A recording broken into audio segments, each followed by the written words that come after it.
ironed the red sweater I had bought in September and folded it with care. The wool was soft, like a warm breath on a cold morning. I placed a tiny pair of gray socks on top, tied with a white ribbon I saved from a cake box. The house was quiet.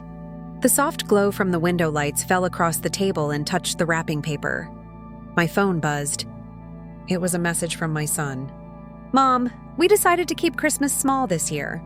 Just us three. We'll see you later in the week." I read it twice. I read it a third time, slower, like it might change if I moved my eyes with more care. Just us three. My son, his wife, their baby. It was my son's first Christmas as a father, and there was no place for me. I did not cry. I sat down.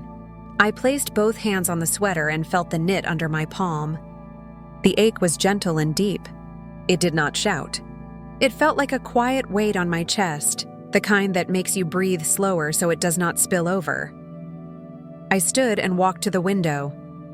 Across the street, a neighbor was hanging a wreath. The air was cold, and a thin mist made the lights look soft. Somewhere, a child laughed. I leaned my forehead against the cool glass and closed my eyes. I typed back, "Thank you for telling me. I love you. I'll be here when you want me." My fingers shook a little. Not from anger. Not from shock. From the work it takes to let go without breaking a bond. I looked around my living room. The small tree in the corner wore its simple lights and a few old ornaments. On the top, an angel I had sewn when my son was 6. I could see his small hands in my memory, reaching up, eyes wide. "Higher, Mom," he had said back then. His voice still rings inside me like a bell in a quiet church. I poured myself tea. The steam rose and softened my face. I told myself a clear truth, the kind that hurts and helps at the same time. Love can be real and still be asked to wait in the hallway. Sometimes the kindest thing to do is to put the dish towel down, fold the sweater again, and choose patience. My name is Ruth. I am a mother, a widow, and a woman who bakes more than she eats. I like rooms with warm light. I like simple words. I like the sound of a clock in a quiet house. I have one child, my son Luke. Luke was born on a rainy evening. The nurse placed him on my chest and he looked like a small question mark, curled and soft and full of wonder.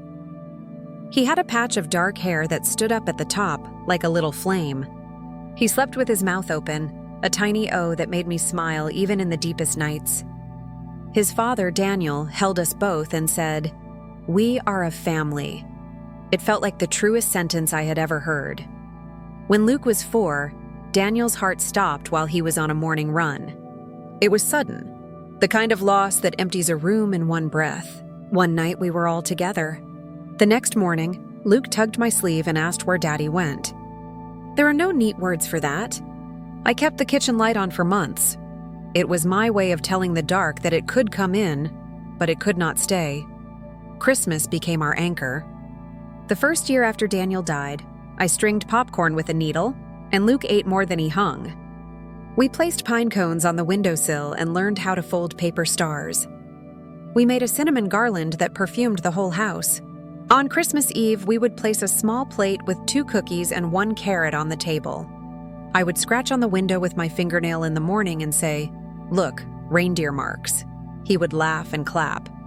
We kept those little rituals long after he knew the truth. They were our way of keeping warmth in the bones of winter. I worked at a small bakery on the corner of our street. It smelled like butter in the mornings and sugar in the afternoons. The owner, Mrs. Diaz, taught me to braid challah and to listen to people as if they were poems. People told me their stories over the counter. I learned that grief and joy often sit next to each other, sharing a cup. Luke grew practical and kind. He fixed his own cup when it chipped. He took out the trash without being asked. He walked Mrs. Stanton's dog when her knee hurt. He also drifted, as boys do when the world pulls them wider. He joined a soccer team. He forgot to water the plant on his windowsill. He stayed out late to watch the stars with friends and returned with new words and a broader face. I let him grow. I did not like everything, but I liked the man I could see forming in him. He met Hannah in his 2nd year at work. He builds furniture now, not big things. Simple tables with tight joints, stools that do not wobble, shelves that let books breathe. He brought home long splinters in his jeans and smiles on his face. He came to dinner one evening and said, "Mom, I want you to meet someone." We met at the Sunday market. She stood near a basket of pears, turning one in her hand as if it were a small planet. She had dark hair in a loose knot and gentle eyes. When she looked at Luke, her face softened. When she looked at me, her eyes did not shift away too fast. She shook my hand and said, "I have heard so much about you." Her grip was warm and human. It mattered to me in a way I cannot explain with big words. We sat on a bench with paper cups of coffee. She told me she worked as a nurse in a pediatric clinic. She liked sticky hands and shy smiles, and the way a child's breath slows when they fall asleep after a fever. She said she does not like loud parties. She prefers quiet kitchens and slow walks. I liked her. I liked the way Luke was around her. He listened with his eyes. He laughed in the small way he did when he forgot he had grown up. He looked at her hands as if they were also poems. They married a year later, small and sweet. A city hall morning. A luncheon in a garden. Strings of lights that looked like caught stars. I wore a pale blue dress and sensible shoes. I gave them a quilt I had made with squares from old shirts and scraps from a dress I wore the summer Luke learned to ride a bike. It was a soft thing. It held our years inside its stitches. Hannah touched it with care. "We will keep this safe," she said. I believed her. They moved to a small house on a quiet street. A lemon tree grew in the backyard.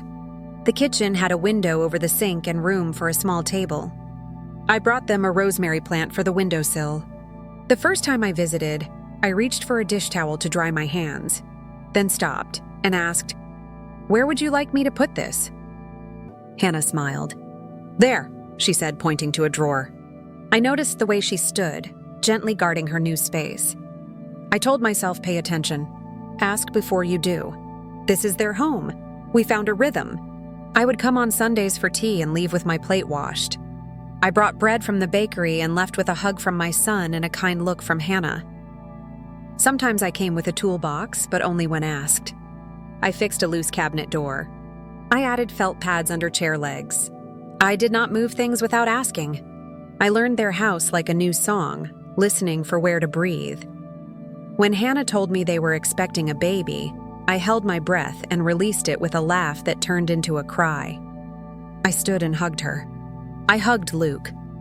I looked at the lemon tree through the back door and thought, the house already knew. I knitted a pale yellow blanket with simple stitches. I did it after dinner, with the radio low, letting the rhythm settle the old ache of years into something like peace. They made a plan for the birth. They wanted a quiet room. Few visitors. No photos for the first day. I nodded. "Call me if you need me," I said. "Call me if you don't." They smiled with relief. I knew what it was like to want a room to hold only 2 people and a new soul for a while. The baby arrived in late October. A boy named Noah. He was a round-cheeked moon with a soft, serious gaze. I waited for the message. Then the next day, I drove to the hospital and left soup and a small note with the nurse. I did not knock. They came home. I dropped off food on the porch for a week and went home to stare at my hands and think about the small miracle in their house. When they called me in, I washed my hands and took a breath at the door. I held Noah and counted his breaths. It felt like counting blessings one by one with a finger touching each one, quietly. The weeks after Noah came were a slow mixture of joy and learning. New parents do not sleep long. New mothers find a new body. New fathers find a new way of standing in the room. The house smelled like milk and soap and coffee. The sink filled and emptied. The laundry hummed. The lemon tree outside the window held its own season, not rushed by diapers or phone alarms. Small things began to rub like a sock seam inside a shoe. The rubs were not big enough to cause a blister at once, but they made our steps careful. I brought a basket of groceries. I chose the olive oil I like, rich and green. Hannah preferred a lighter one. She said thank you and tucked it away. Later, quietly, Luke told me she wants to choose things for her kitchen. I nodded. Of course, I said. Next time, I will ask. I washed a few dishes when I came over and placed a mug on the top shelf. The next week, I found it moved to the middle shelf. It was not unkind. It was a preference dressed like a correction. I told myself, learn their map. Do not draw your own on top. I posted a photo of the baby's tiny hand curled around my finger. It showed no face. It was a moment I wanted to keep. An hour later, Hannah called. Her voice was soft and careful. "Ruth," she said, "please do not post any photos of him, even small parts. We want to be the ones to decide." I apologized. I took it down at once. I told her, "Thank you for telling me. Keep telling me. I will keep learning." Thanksgiving came. They planned a quiet day at home. I imagined a table with a small turkey and a candle. I bought flowers and left them at their door with a card that said, "For your table. I love you." They texted a photo later, the flowers in a jar, the table simple, the three of them. I placed my phone on the table and told myself, love can sit in a quiet room and still be real. December moved in with its lights and lists. Snow dusted the roofs. I started making cookie dough and pressing it into shapes. Little trees, stars, hearts. I hummed old songs as I worked. The ache and the joy braided together, a rope I held with both hands. I asked about Christmas plans early. "Do you want me to come in the morning?" I texted. "I can bring sweet rolls. I can come in the afternoon with soup. I can stay home and wait for your call. Tell me what feels good for you," Hannah replied. "We are still deciding." A day later, Luke called. "We may do Christmas morning alone," he said. His voice was gentle. "Hannah wants to have our own first day with the baby. Maybe you can come the day after." I felt the small pinch in my chest. I did not let it travel to my voice. "All right," I said. "Just tell me when." I wrapped gifts slowly. A small wooden rattle I found at a fair. The red sweater, soft and warm. A book with thick pages and round corners. For Luke and Hannah, white tea towels with a small stitched lemon in the corner. I wrote cards and kept them simple. Love fits in small lines when it is true. One evening, I brought over a string of lights shaped like stars. "For Noah's room," I said. "Only if you like them." Hannah smiled and said, "Thank you." Later, I saw them hanging in the hallway instead. It was a small thing. It still spoke. The week before Christmas, I invited them to my house for a simple dinner. "No fuss," I texted. "Soup and bread. A candle. You can leave the moment you need to." They replied, "We're too tired this week. Maybe after the new year?" It was not rejection. It was reality. It still felt like a closed door. My neighbor, Mrs. Patel, knocked on my door with a casserole one evening. "For you," she said. "The holidays can be heavy when the house is quiet." We sat at my table and ate together. She told me about her first winter in this town, far from her sisters. She said, "I learned to make different days special. Not the ones the calendar told me to, but the ones my heart could hold."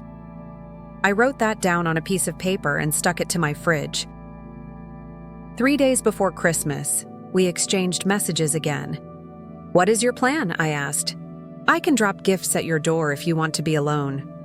Hannah replied, "We will keep Christmas Day just for us. Please bring gifts the day after. We love you." There it was. Clear, kind, firm. I placed my phone on the table. I folded the red sweater again. I decided to leave gifts on their porch on Christmas Eve. No knocking. No waiting. Just a quiet offering. On the morning of Christmas Eve, I baked sweet rolls the way my mother did. Cinnamon and butter and sugar rolled into soft dough. The house smelled like memory. I brewed coffee and sat by the window. Snow began to fall, lazy and soft, like it was tasting the air before deciding to stay. I wrote a letter. Not long, a small one, like a light left on in a hallway. "Dear Luke and Hannah, I love you. I respect your wish for a quiet first Christmas day with your son. It makes sense to want your own room and your own rhythm. I will leave gifts at your door this evening. No knock, I will be here when you want me. I will be here after Christmas and after that and after that. Not at your door without asking, but not far either. Thank you for trusting me with your boundaries. Keep telling me what you need. I will keep listening, with love." Mom, I folded the letter and placed it in an envelope. I tied a small ribbon around the gifts. I placed everything in a bag and by the door. Then I put on my coat and boots and sat for a moment to breathe before I stepped out. The street was quiet at dusk. The snow made the world softer. The lights on the houses glowed like small fires. I walked slowly, each step a small prayer, not with words, but with a feeling of care. I reached their porch. The window curtains were open a little, and I could see the soft glow of their tree. It was not crowded with ornaments. The lights were warm and simple. A paper star hung in the window. On the couch, a blue blanket lay folded. There was a small basket with books for babies under the tree. It looked peaceful. I set the bag down by the door. I placed the envelope on top. I did not knock. I did not take a photo. I placed my hand on the door for a second, not to be dramatic, but to say without sound, "I am here." Then I turned to walk down the steps. A small cry floated through the window. It was Noah. It was the sound I had been listening for without knowing. I paused on the last step. I looked up at the sky. A few flakes landed on my eyelashes. I did not go back. I kept walking. At home, I lit one candle on the table and turned off the other lights. I warmed a bowl of soup and sat down. The house was still. I took a deep breath and felt the ache shift inside me. It did not leave. It moved to a place where I could hold it without spilling. My phone buzzed. A picture from Luke. Noah in a red onesie, eyes heavy, hand near his mouth. The tree behind him. "He is almost asleep," Luke wrote. "Thank you for the gifts. We love you." I smiled and wrote back, "I love you too. Sleep well." I washed my bowl and cup. I ran warm water over my hands and thought about all the Christmases behind me. The year Luke was 2 and decided he did not like the sound the wrapping paper made. The year he was 8 and woke at 4 in the morning and I pretended to be surprised at 6. The year he was 15 and stayed up late watching old movies with me and fell asleep with his head on my shoulder. I thought about Daniel's hands tying a ribbon around a book and the way he chose gifts with care. I thought about my mother teaching me how to fold a corner neatly. I thought about the way love travels from hand to hand, changing shape but not purpose. My phone buzzed again. A message from Hannah. "Thank you for understanding. I know this is not easy. I am more tired than I knew a person could be. I am also happy. I want both. Please keep helping me learn how to ask for what I need without hurting people who love me." I read it twice. I felt something soften even more. I did not write back at once. I sat and held the phone in my hands. Then I wrote, "Thank you for telling me. We will make new ways." That night I slept lightly. I woke before dawn and sat with tea in the quiet. I whispered a small prayer for my little family down the street. Not a list. Just keep them warm. Keep them gentle. Keep them safe. On the second day after Christmas, they asked me to come. "Can you bring soup?" Luke wrote, "We slept a little. We feel human." I brought soup and bread and the soft rolls I had frozen. I washed my hands at the sink when I arrived. The lemon tree outside the window held its fruit like small suns. The house had that lovely tiredness of new parents who have found one pattern that worked for a night. Hannah hugged me, a long, honest hug, the kind that has no extra words attached. "Thank you," she whispered. I kissed her temple. "Thank you for inviting me," I said. We ate at the small table. Noah slept in his bassinet by the window. We spoke quietly. We laughed once. It felt like a quiet door opening to a room I did not know how to enter before. I did not stay long. I left while everything still felt light. A week later, on New Year's Eve, Hannah's grandmother had to go to the hospital. She recovered well, but that night was chaos. Luke called me at 9. "Mom," he said, "can you come for 2 hours? I will drive Hannah to the hospital. Noah is asleep. He may wake once. I will leave a bottle." I put on my coat and shoes while he was still talking. "I am on my way," I said. I sat on the floor near the crib in a soft pool of night. The house was quiet. The clock hummed. I could hear the refrigerator and a car passing far away. Noah fussed once. I picked him up and hummed a slow tune I used to sing to Luke. He settled. He pressed his small face into my shoulder and made the tiny sigh that babies make when their bodies remember they are safe. I cried a little, a few tears, not from sadness, from the feeling of being useful in a way that was asked for. When Luke returned, he kissed Noah's head and thanked me.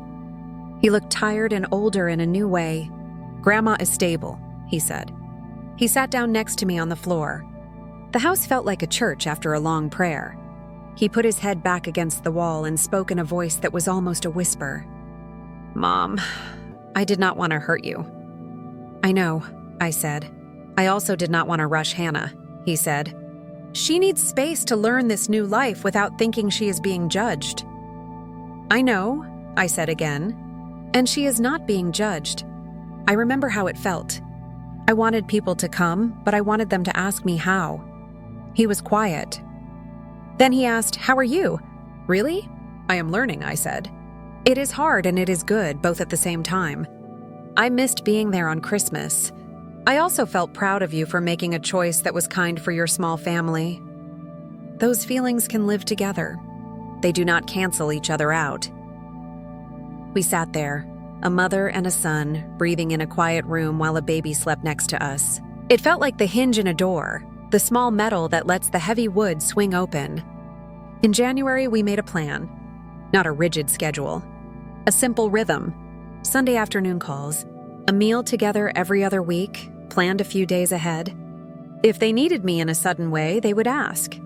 If I wanted to bring something, I would text first. No surprise visits.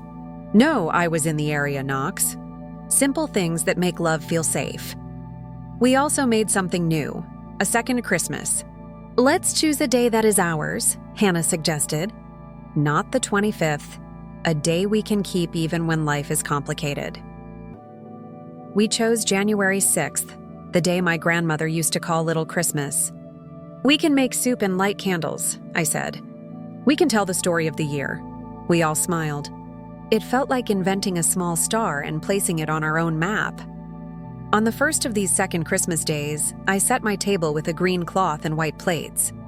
I placed the old angel from my tree in the center. I simmered chicken soup with lemon and rice. I baked bread and warmed the kitchen. When they arrived, the cold came in with them and left through the door. We took off coats and placed them on the chair backs. Noah looked at the angel and reached out a hand. His fingers touched the cloth. We all laughed. We ate. We listened. We did not rush. When they left, they took a loaf of bread and left behind a room that felt blessed. There were still small rubs. In February, I forgot and bought a bright toy that lit up and sang. Hannah smiled and said, "We are keeping things quiet in the house." I returned it and bought a simple set of wooden blocks instead. In March, I stayed 10 minutes too long, and Noah's bath time got late. Hannah sent a message after I left that said, "We loved having you. Next time, let's end by 7. I replied, "Thank you. Yes." In April, I felt the old itch to tidy their kitchen while Hannah fed the baby. I stood at the sink and asked, "Do you want me to wash these dishes or would you like me to sit and talk?" She said, "Sit and talk," so I did. That small choice felt like a warm stone in my palm. I kept it. When spring softened the ground, we went to the park together. Luke pushed the stroller with one hand and held a cup of coffee in the other. Hannah walked slowly, her face turned up toward the sun. I carried the diaper bag, and it felt like carrying a small ship with all the things it might need. We sat on a bench near a pond and watched a dog chase its own tail. It felt like a day that would last in memory without needing a photo to keep it. Mother's Day came. Luke sent flowers and a note that said, "Thank you for teaching me how to be gentle." Hannah wrote, "Thank you for letting me learn how to be a mother in my own way." I placed the card by the clock. I read it every day for a week. Then I put it in a drawer with a ribbon around it. On the last Sunday in May, I found myself alone in the afternoon. The houses on the street were quiet. I made tea and sat on my steps. Mrs. Patel waved as she walked past. "How is your new way?" she asked. "It is new," I said. "Some days it is easy. Some days I stare at the phone and want it to ring. But I am proud of how I sit with the quiet now." She smiled. "You made a porch light," she said. That is the right thing. Summer came and brought its own lightness. We ate strawberries with our fingers. We let Noah's feet touch the grass. He did not like it at first. Then he did. He grew teeth. He grew will. He grew laughter that came from his belly and removed all clouds from a room. In August, Hannah invited me to go with her to the clinic for a checkup. "I want company," she said, "and I want to stop for ice cream after." I drove.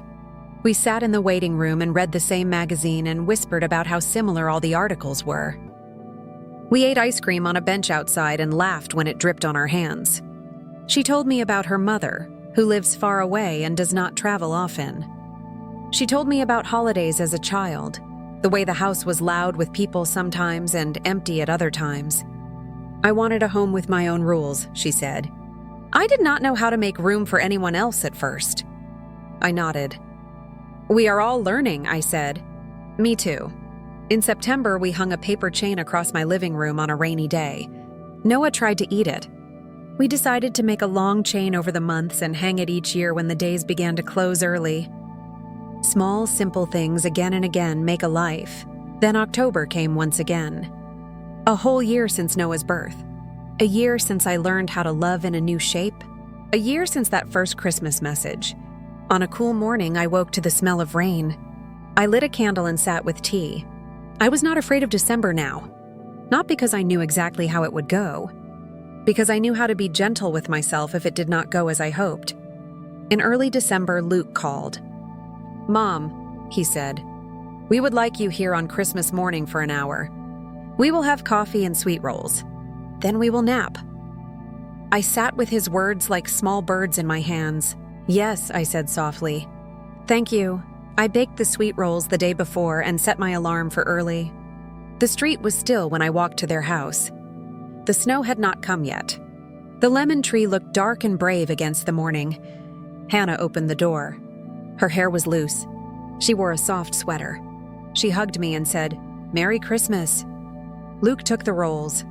He kissed my cheek. Noah clapped when he saw the lights. We sat for an hour, we ate. We watched the baby hold a wooden block and look at it as if it might speak. When the hour was over, I stood and put on my coat.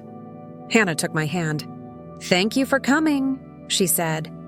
"Thank you for leaving," she added with a smile that made the words kind. "We will see you at Little Christmas," I said. We all smiled. We had found a way. I was not invited to my son's first Christmas as a father. At least not to the day the calendar said was Christmas. That truth once felt like a stone in my shoe. It made me walk with a small limp I thought I could hide. Now, when I think of that day, I see myself placing a bag on a porch in the snow. I see my hand on a door, not knocking. I see a candle on my table and steam rising from a bowl of soup.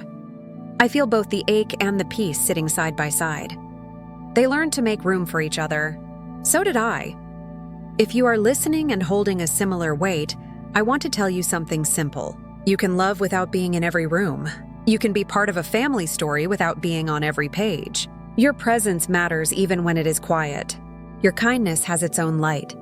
It can fill a hallway and wait there, warm and steady until the door opens. We did not fix everything in one talk. We did not make a plan that prevented all misunderstandings. Small rubs still happen. We still need reminders and apologies. But we built a way back, which is sometimes more important than building a way that never strays. Now each year, we keep 2 days. One belongs to the small family in the little house with the lemon tree, to their early morning, to their coffee and sweet rolls and nap. The other belongs to the 3 of us together at my table, to soup and bread and a candle and the old angel in the center. We set the paper chain across the room and let the air be full of quiet joy. When I hold my grandson and feel his breath against my neck, I do not think about the photos I was not in. I think about the steady things, the way a hand learns the weight of a head, the way a room feels when people speak softly and listen with their faces, not just their ears. The way a small key was made between us, called trust, that fits the doors we used to knock on with too much force. I learned to ask, "What do you need from me?" And to mean it. I learned to wait for the answer before I move. I learned to let go of the picture in my head so I could love the person in front of me. It is not a grand lesson. It is a daily one. It is woven into small acts: a text, a step back, a soft laugh, a quiet goodbye at the right time. If you are standing at a window with the red sweater in your hands and a message on your phone that feels like a closed door, sit for a moment. Breathe. Place the sweater down. Make tea. Write a small letter with simple words. Leave a gift and do not knock. Trust that love does not need a loud entrance to be true.